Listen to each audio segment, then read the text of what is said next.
నమస్తే, welcome to our channel. నేను మీ సిరి. ఈరోజు మనతో పాటు ఉన్నారు ప్రముఖ సీనియర్ పొలిటికల్ అనలిస్ట్ డివిఎస్ గారు. నమస్కారం సార్. నమస్తే సార్, ఇప్పుడున్న పరిస్థితులలో తాడేపల్లి ప్యాలెస్ అసలు అక్కడ ఏం జరుగుతుంది ఏంటి అని చెప్పేసి అయితే చాలా ఉత్కంఠ అయితే రేపుతుంది సార్. అందులో ఇంకా ఏంటంటే భారతి షర్మిల మధ్య అసలు ఏం డీల్ జరిగింది, ఆ అరగంటలో ఏం జరిగింది. అండ్ ఇంకొకటి ఏంటంటే ఈ డీల్లో బ్రదర్ అనిల్ ఎవరైతే షర్మిల భర్త ఉన్నారో తను ఎస్కేప్ అయ్యారనే ఒక వార్త అయితే వినిపిస్తుంది. అసలు ఏం జరిగింది సార్? వైఎస్ కుటుంబం రచ్చ రైట్. జగన్మోహన్ రెడ్డి కుటుంబంలో రచ్చ మీదే ఇవాళ ఆంధ్రప్రదేశ్ ప్రజలు, తెలంగాణ ప్రజలు, తెలుగు వాళ్ళంతా చర్చలు జరుగుతున్నాయి. షర్మిల ఇవాళ కాంగ్రెస్ పార్టీలో చేరింది. ఢిల్లీలో చేరబోయే ముందు ఆఖరి అల్టిమేటంగా అన్న దగ్గరికి వెళ్ళింది. శుభలాకి ఇవ్వటానికి, కొడుకు పెళ్ళికి ఆహ్వానించడానికి వెళ్ళిన మాట నిజమే, కానీ అది మొక్కుబడే. ఆ పిలుపు మొక్కుబడే. ఎందుకంటే చెల్లి శుభలేఖ ఇవ్వడానికి వస్తే ఏ అన్నైనా ఇచ్చే అపాయింట్మెంట్ టైం ఎంత? అసలు అపాయింట్మెంట్ టైం ఉంటుందా చెల్లెల కోసం? అవును, దానికి ఒక ప్రత్యేకమైన అపాయింట్మెంటు. సాయంత్రమే ముఖ్యమంత్రి గారు అవైలబుల్ అని. పాప మా సాయంత్రమే వెళ్ళింది, ఇచ్చిన టైంకే చేరింది. 15 నిమిషాలు అంటే ఆ తాడేపల్లి ఆ ఇల్లే 1 ఎకరం 2 ఎకరాలు ఉంటుంది. గేటు దగ్గర నుంచి అక్కడికి వెళ్ళి లోపలికి పోయి అందరికి పలకరించుకుంటూ వెళ్ళేసరికి పుణ్యకాలం గడిచిపోతుంది. అంటే ఇతను ఉన్నది కేవలం చెల్లితో గడిపింది 5 నిమిషాలు. కార్డు ఇవ్వటం, తీసుకోవటం, అంతే తప్ప ఇప్పుడు కాంగ్రెస్ పార్టీలో నేను చేరుతున్నాను, నీకేమైనా అభ్యంతరమా, నీ అభ్యంతరం ఏమైనా ఉంటే చెప్పు, మన ఆస్తి తగాదాలు ఏమైనా ఉంటే పరిష్కరించు, ఏవో ఉన్నాయి. ఆ మాట్లాడుకోవటానికి అవకాశం ఆమె కల్పించినా దాన్ని జగన్మోహన్ రెడ్డి సద్వినియోగం చేసుకున్న దాఖలాలేమీ లేవు. ఇప్పుడు ఈరోజు జగన్మోహన్ రెడ్డి ఎక్కడికి వచ్చారు? హైదరాబాద్ వచ్చారు. కేసీఆర్ని పలకరించడానికి వచ్చారు. ఎంతసేపు సమయం అక్కడ గడుపుతున్నారు? గంట. కేసీఆర్తో గంట సేపు గడిపిన పెద్ద మనిషి సొంత చెల్లి కొడుకు పెళ్ళికి పిలవడానికి వస్తే గంట ఇవ్వలేవా? 15 నిమిషాల్లో దులుపుకుని వెళ్ళిపోయిందా? బ్రదర్ అనిల్ అసలు వచ్చాడా రాలేదా? భార్యతో పాటు పిలుపులకి నీ ఇంటికి వచ్చాడో తెలియదు, రాడో తెలియదు, వాళ్ళ యొక్క విజువల్స్ బయటకు రిలీజ్ చేయలేదు. మామూలుగా ఈరోజు కేసీఆర్ని నువ్వు కలవటానికి వస్తే మొత్తం విజువల్స్ అన్నీ ఇస్తున్నారు, పలకరింపులన్నీ చూపిస్తున్నారు. మరి సొంత చెల్లి నిన్ను పిలవటానికి వచ్చినప్పుడు ఆ వీడియో క్లిప్ ఇవ్వాల్సిన బాధ్యత మీ మీద లేదా? యాక్చువల్గా ఇడుపులపాయ సమాధి దగ్గర శుభలేఖ పెట్టారు. వాళ్ళ తండ్రి ఆశీస్సులు అడిగింది, కొడుకు కొత్త జంటను బ్లెస్ చేయమని. అయిపోయిన తర్వాత వాళ్ళు బయలుదేరేటప్పుడు బ్రదర్ అనిల్కి చార్టెడ్ ఫ్లైట్లో చోటు లేక ఆయన ఆగాడంట. తర్వాత ఫ్లైట్ అతను క్యాచ్ చేసి నెక్స్ట్ వచ్చాడు షర్మిల భర్త. ఇప్పుడు చార్టెడ్ ఫ్లైట్లో భర్తకి సీట్ లేకుండా ఉంటుందా? పెళ్ళికి పిలవటానికి సాధారణంగా ఏ గొప్ప వ్యక్తి ఇంటికి వెళ్తున్నా కార్డు ఇచ్చేటప్పుడు భార్యాభర్తలు వెళ్ళి పిలుస్తారు. ఇక్కడ అన్నింటికి వెళ్తున్నప్పుడు భర్త లేకుండా ఎలా వెళ్తుంది? అంటే ఒక రకంగా ఆ ఫ్లైట్ కావాలనే ఎక్కలేదా? బ్రదర్ అనిల్ ఎస్కేప్ అవ్వాలనే షర్మిలతో పాటు ఆ ఫ్లైట్లో రాలేదా? తర్వాత ఫ్లైట్ క్యాప్చర్ చేశాడా? మనం చూసాం. బీటెక్ రవితో అక్కడ 1 గంట సేపు మాట్లాడుకున్నారని. కాంగ్రెస్ పార్టీలో తీసుకుపోయే బాధ్యతలు ఏంటి, వీటన్నిటిపై చర్చ జరిగినట్టు, కడప రాజకీయాల మీద చర్చించామని కూడా వాళ్ళు వెల్లడించడం జరిగింది.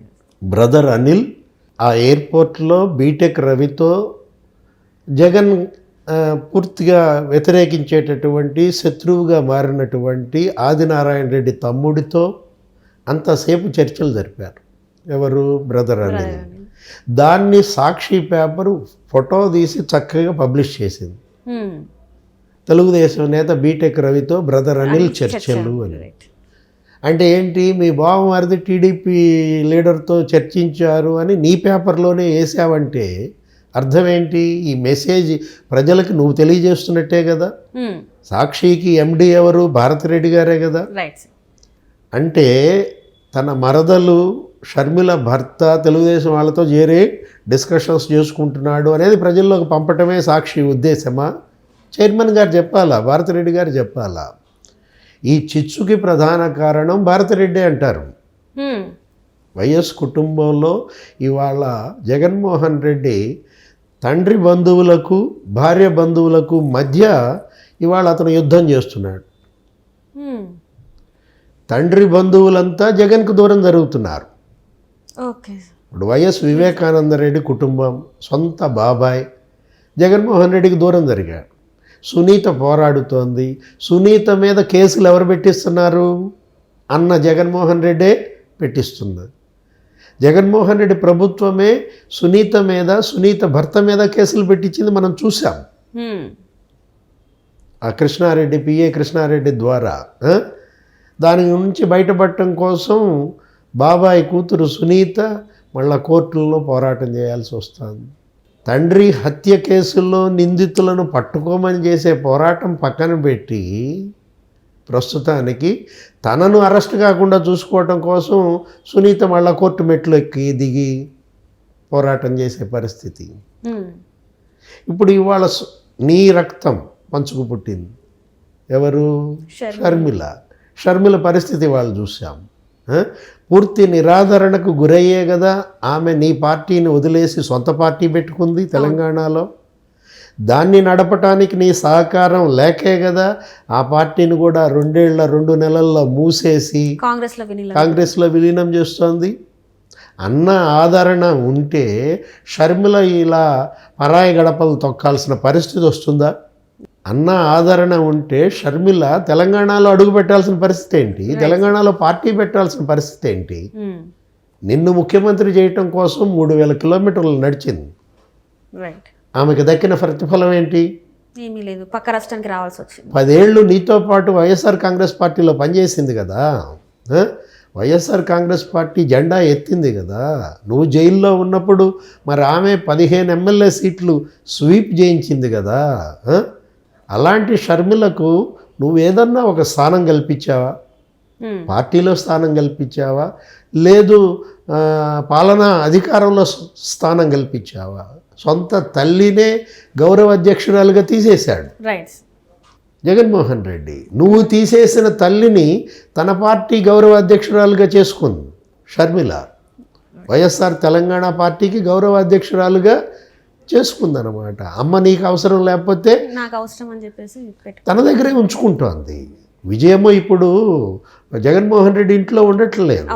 ఎక్కడ? షర్మిల ఇంట్లోనే ఉంటుంది. షర్మిలతో పాటు నిన్న ఘాట్కి వెళ్ళింది, అక్కడ శుభలేఖ పెట్టించింది. షర్మిలతో పాటు కొడుకింటికి వెళ్ళింది, మేనమామకు శుభలేఖ ఇచ్చి మేనల్లుడు పెళ్ళి రమ్మని పిలిచింది. ఆయన సానుకూలంగా స్పందించారంట. షర్మిల చెప్తుంది అంటే మేనల్లుడి పెళ్ళికి రావడానికి శుభలేఖ ఇవ్వాలా? మేనల్లుడి పెళ్లికి రావడానికి సానుకూలంగా మేనమామ స్పందిస్తాడా? ఏంటంటే నార్మల్ గా ఒక మేనల్లుడు పెళ్లి అంటే మేనమామగా పెద్దగా ఉండాల్సింది బాధ్యత తీసుకోవాల్సింది. మేనల్లుడి పెళ్లి దగ్గరుండి చేయాల్సిన బాధ్యత మేనమామదే. అసలు అయితే మేనమామ పిల్లనే ఇచ్చి చేయాలి. ఎందుకని షర్మిల కొడుక్కి నీ కూతుళ్ళని ఇవ్వలేదు? ఇప్పుడు 2 ఆడపిల్లలు ఉన్నారు కదా, భారతికి జగన్కి, హర్ష వర్ష ఏదో ఉన్నాయి వాళ్ళ పేర్లు. హర్షితానో వర్షితానో అళ్ళగా ఆ పిల్లనే ఇస్తే చేసుకొని అందా షర్మిల కొడుక్కి. ఇవాళ షర్మిల కొడుకు రాజారెడ్డి బయట సంబంధం చేసుకోవాల్సిన పరిస్థితి ఎందుకు వచ్చింది? మీ నిరాదరణ వల్లే కదా. కోర్స్ అది ఆ జంట ఇష్టం, ఆ పెళ్లి కొడుకు ఇష్టం, అది లవ్ మ్యారేజ్ అనుకుంటా, అది వేరే విషయం. అంటే కలుపుగోలుతనం జగన్మోహన్ రెడ్డిలో ఏది? తండ్రి బంధువుల పట్ల ఒక రకంగా, భార్య బంధువుల పట్ల మరో రకంగా జగన్మోహన్ రెడ్డి వ్యవహరిస్తున్నాడు అనేది వాళ్ళ ప్రజల్లోకి బలంగా వెళ్ళింది. తండ్రి బంధువులను తలుపులు మూసేశాడు. బాబాయికి అసలు ఆయన మర్డర్, బాత్రూంలో బాబాయ్ హత్య, ఇంతవరకు హంతకులు పట్టుకోలేకపోయారు. హంతకులకు జగన్మోహన్ రెడ్డే వకాల్తా పుచ్చుకున్నాడు, కాపాడుతున్నాడు అంటారు. కడప సీటు గురించే కదా ఇదంతా కూడా. సిబిఐ ఛార్జ్షీట్లో చెప్పింది కదా, కడప సీటే వివేకానంద హత్యకి కారణము అని వెళ్తున్నప్పుడు కడప సీటు నాకు కాకపోతే షర్మిలకి ఇవ్వమని ఆయన అడిగారు. కాబట్టి ఆయన హత్యకు గురయ్యాడు అనేది ఒక వాదన. రైట్. ఇప్పుడు కడప సీటు వివేకానంద రెడ్డికి ఇవ్వకుండా, షర్మిలకి ఇవ్వకుండా ఎవరికి ఇచ్చారు? భార్య బంధువులకి ఇచ్చారు. అవినాష్ రెడ్డి భారతిరెడ్డి బంధువు, మేనమామ మేనత్త కొడుకులు. ఈ పరిస్థితుల్లో భారతిరెడ్డి రగిలిచ్చిన చిచ్చు వైఎస్ కుటుంబాన్నే తగలబెట్టే పరిస్థితి వచ్చింది. ఇది వాళ్ళ వైఎస్ అభిమానుల్లో కలత, వైఎస్ఆర్ కాంగ్రెస్ పార్టీ శ్రేణుల్లో కలత, వైఎస్ఆర్ తెలంగాణ పార్టీ శ్రేణుల్లో కలత. ఇవాళ గమ్యం తెలియని నావలాగా మారింది. ఎవరు? షర్మిల. అటు వైఎస్ఆర్ కాంగ్రెస్ పార్టీలో మళ్ళీ చేరలేదు, అన్న దగ్గరికి వెళ్ళలేదు, ఇటు వైఎస్ఆర్ తెలంగాణ పార్టీని నడపలేదు, మూసేసింది. ఈ పరిస్థితులకి ఎక్కడికి వెళ్ళాల్సి వచ్చింది? రాహుల్ అన్న దగ్గరికి వెళ్ళింది. ఎక్కడ కోల్పోయిందో అక్కడే వెతుక్కుంటుంది. ఏ కుటుంబం వల్ల కాంగ్రెస్కి నష్టం జరిగిందో ఆ కుటుంబంతోనే కాంగ్రెస్కి లాభం చేకూర్చే ఎత్తుగడ ఇవాళ కాంగ్రెస్ హైకమాండ్ వేసింది. జగన్ చేసిన నష్టం కాంగ్రెస్ పార్టీకి షర్మిల భర్తీ చేయాల్సిన బాధ్యత అప్పచెప్తున్నారు. ఆంధ్రప్రదేశ్ వ్యవహారాల ఇన్ఛార్జిగా రేపు ఆమె రాబోతోంది. పిసిసి అధ్యక్షురాలుగా చేస్తారా? కడప లోక్సభకే ఆమె రేపు పోటీ చేస్తే మరి అక్కడ చాలా ఉత్కంఠభరితంగా ఉంటుంది ఎన్నిక. కడప లోక్సభకి భారతీరెడ్డి కంటెస్ట్ చేస్తుంది అన్నట్టున్నారు మొన్నటిదాకా. అవినాష్ రెడ్డి మీద తీవ్ర వ్యతిరేకత వచ్చింది. ఆ హత్య కేసులో 8వ నిందితుడు. ఈ బాగా పీకల్లోతు అతను కూరుకుపోయాడు ఆ సిబిఐ అభియోగాల్లో. ఈ పరిస్థితుల్లో మళ్ళీ అవినాష్ రెడ్డికి టికెట్ ఇస్తారా? అవినాష్ రెడ్డి బదులు ఇంకొక తమ్ముడిని ఇంకోడిని పెడదామా? లేదు అసలు భారతీరెడ్డే వేస్తుందా? ఈ పరిస్థితుల్లో షర్మిల అక్కడ గనక సీటు తీసుకుంటే, అక్కడ పోటీ చేస్తే భారతీరెడ్డి మరి పోటీకి దిగే అవకాశం ఉండదు. ఆమె వెనుకంజ వేస్తుంది. ఎందుకని? ఇది రాజశేఖర్ రెడ్డి బ్లడ్. షర్మిలకు విస్తృతమైన సంబంధాలు ఉంటాయి కుటుంబ పరంగా, బంధుత్వాలలో. రాజశేఖర్ రెడ్డి ఇమేజ్ టోటల్గా ఆమె ఎక్వైర్ చేసే అవకాశం ఉంది. రాజశేఖర్ రెడ్డికి షర్మిలకు మధ్య ఉన్నటువంటి అనుబంధం అలాంటిది. ఈ పరిస్థితుల్లో రాజశేఖర్ రెడ్డి కుటుంబమే అజెండాగా ఆంధ్రప్రదేశ్ రాజకీయాలు నడుస్తున్నాయి. ఈరోజు ఢిల్లీలో ఆమె చేరికప్పుడు మనం చూసాము, డయాస్ మీద ఎవరున్నారు? తెలంగాణ వాళ్ళు ఎవరు లేరు. రేవంత్ రెడ్డి లేడు, బట్టి విక్రమార్క లేడు. అంటే అర్థం ఏంటి? తెలంగాణ బాధ్యతలు ఆమెకు అప్పచెప్పట్లేదు, ఆంధ్ర బాధ్యతలు మాత్రం అప్పచెప్తున్నారు. ఆంధ్రప్రదేశ్ కాంగ్రెస్ అధ్యక్షుడు ఉన్నాడు గిడుగు రుద్రరాజు స్టేజీ మీద. అంటే ఏంటి? నీ బాధ్యత ఆంధ్రప్రదేశ్ అని స్పష్టత ఇచ్చారు రాహుల్ గాంధీ, ఖర్గే. రాహుల్ ఖర్గే కాంగ్రెస్ కండువా, 3 రంగుల కండువా కప్పారు ఆమెకి. ఖర్గే ఆమెకి కప్పిన తర్వాత బ్రదర్ అనిల్కి కూడా కప్పపోయాడు. బ్రదర్ అనిల్ శుభలేఖ ఇవ్వటానికి జగన్మోహన్ రెడ్డికి వెళ్ళాడో లేదో తెలియదు, కానీ కాంగ్రెస్ ప్రవేశంలో మాత్రం భార్య పక్కనే ఉన్నాడు. ఈయన పనిలో పనిగా ఖర్గే ఏం చేశారు? కండవా బ్రదర్ అనిల్ కూడా కప్పబోతే వద్దన్నాడు. కప్పించుకోవాల్సిందే. అంటే ఆయన ఏంటి? మత బోధకుడో ఏదో ఉంది కదా, సువార్త ప్రసంగికుడు కదా. నేను క్రిస్టియన్ మిషనరీలో చేస్తుంటాను, నాకు పొలిటికల్ ఎందుకనో ఏదో. అది పైకి చేయాల్సిన రాజకీయం అంతా అనిల్ చేసే రాజకీయం అనిల్ చేస్తున్నాడు.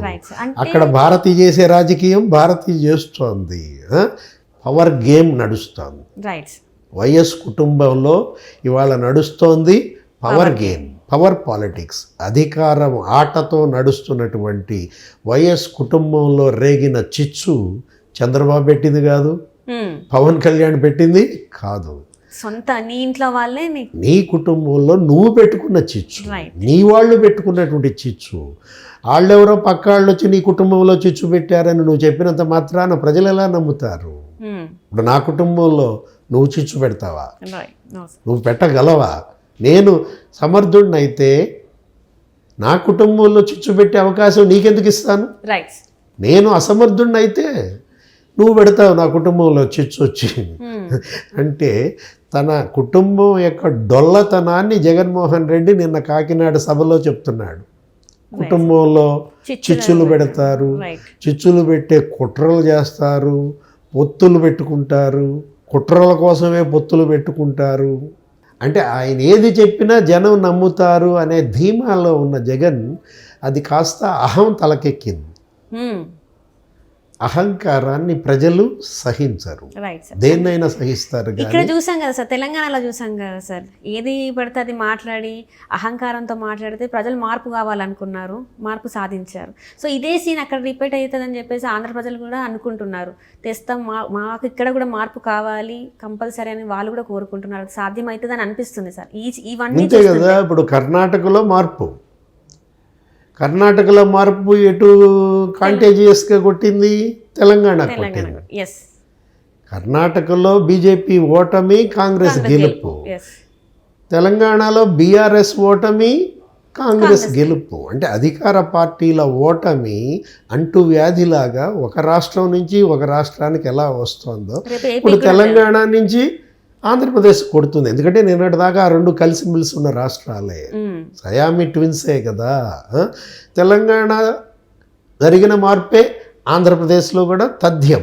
అక్కడ అధికార పార్టీ ఓటమి, ఇక జాలే చూసాం, ఇంకో అవకాశం వాళ్ళకి ఇద్దాం అనే ప్రజల మైండ్ సెట్టే రేపటి ప్రజా తీర్పు.